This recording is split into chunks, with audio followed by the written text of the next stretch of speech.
Assalamualaikum warahmatullahi wabarakatuh. Perkenalkan nama saya Hairul Yudi Saputra. Di sini saya akan mempresentasikan tentang hak merek. Adapun hak merek ini terbagi menjadi beberapa materi. Materi pertama itu ada permohonan pendaftaran, lalu ada pendaftaran merek. Yang ketiga ada pengalihan hak atas merek terdaftar. Yang keempat indikasi geografi dan indikasi asal. Yang kelima penghapusan dan pembatalan pendaftaran merek.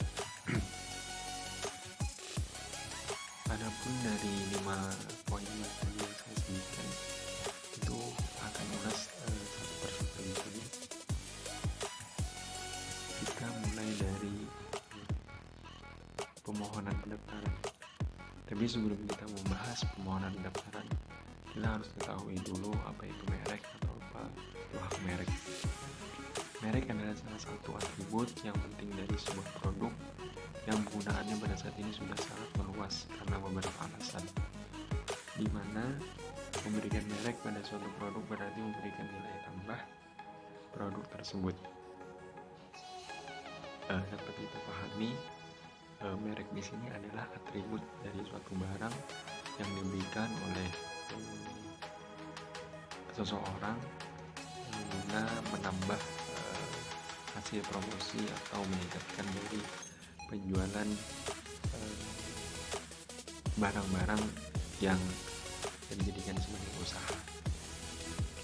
Adapun cara permohonan pendaftaran merek ini itu diajukan atau mengisi formulir yang telah disediakan untuk itu, diketik dengan bahasa Indonesia dengan 4 angka. Lalu pemohon wajib melampirkan pertama ada surat pernyataan di atas kertas bermaterai cukup ditandatangani oleh pemohon. 2. Surat kuasa khusus apabila pemohon mendaftar diajukan melalui kuasa. 3. Salinan resmi akte pendirian badan hukum atau fotokopinya dilegalisir oleh notaris apabila pemohon badan hukum.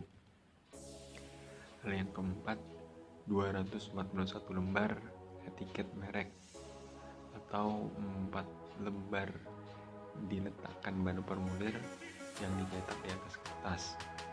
Lalu bukti prioritas asli dan terjemahannya dalam bahasa Indonesia apabila pemohon diajukan menggunakan hak prioritas. Lalu fotokopi kartu tanda penduduk pemohon dan bukti pembayaran biaya pemohon. Nah, biasanya semua ini sudah disediakan oleh Direktorat Jenderal Hak Kekayaan Intelektual. Jadi biasanya disediakan dan lalu pemohon itu mengisinya dan menyerahkannya di kantor Direktorat Jenderal Hak Kekayaan Intelektual. Lalu di poin kedua itu ada pendaftaran merek. Nah, setelah melakukan pemohonan, masuklah di pendaftaran. Nah, di pendaftaran ini menurut Undang-Undang Nomor 15 Tahun 2001 itu sudah melakukan sistem konstitusi. Sebelumnya memakai 2 sistem, yaitu sistem deklarasi dan sistem konstitusi. Sistem deklarasi ini digunakan atau menggunakan cara di mana hak merek ini didapatkan kepada siapa pertama orang yang mengakui merek itu. Tapi setelah keluar Undang-Undang Nomor 15 Tahun 2015 ke tahun 2001, maka hak merek ini melakukan sistem konstitusi, di mana siapa atau seseorang yang melakukan pendaftaran pertama, maka itulah orang yang akan mengakui hak merek tersebut.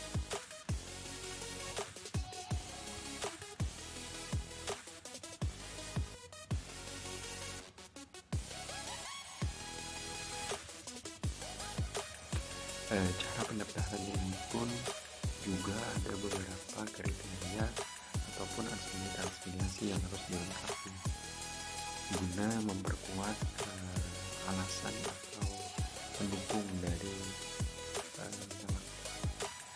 melabelkan atau melisensikan hak merek tersebut.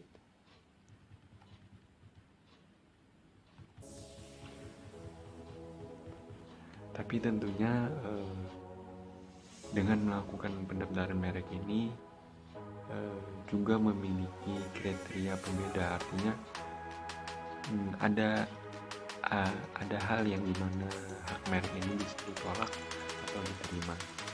Maka untuk melakukan pendaftaran kita harus memiliki atau melengkapi semua persyaratan yang harus kita lengkapi guna memperlancar dari pemeriksaan hak merek tersebut.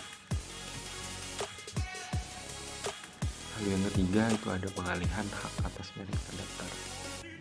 Hak atas merek terdaftar dapat beralih atau dialihkan karena yang pertama, pewarisan, wasiat, wakaf, hibah, perjanjian, atau sebab lain yang digunakan oleh peraturan perundang-undangan. Nah, jadi hak merek ini dapat berubah atau dialihkan karena ada beberapa faktor, seperti misalnya wakaf, hibah, perjanjian, wasiat, dan sebagainya. Hal-hal inilah yang bisa membuat hak merek itu bisa dialih fungsikan atau dipindahkan dari seseorang yang sebelumnya memiliki lisensi hak merek. Lalu yang keempat ada indikasi geografis dan indikasi asal.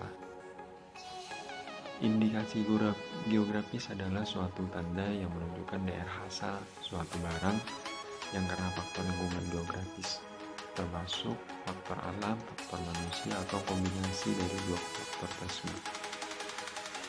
Memberikan ciri dan kualitas tertentu pada barang yang dihasilkan. Misalnya seperti nama anggur Bordeaux, anggur Champagne, apel Malang, dan sutra Thailand. Jadi setelah penyebutan barang atau merek itu ada nama atau faktor asal terbentuknya atau memberikan ciri khas dari sebuah merek itu. Lalu indikasi asal adalah suatu tanda yang memenuhi ketentuan tanda indikasi geografis yang tidak didaftarkan atau semata-mata menunjukkan asal suatu barang atau jasa. Lalu poin yang kelima, penghapusan dan pembatalan pendaftaran merek. Nah, jadi merek yang sudah didaftarkan di Direktorat Jenderal Hak Kekayaan Intelektual ini bisa dihapus atau bisa dibatalkan karena beberapa faktor.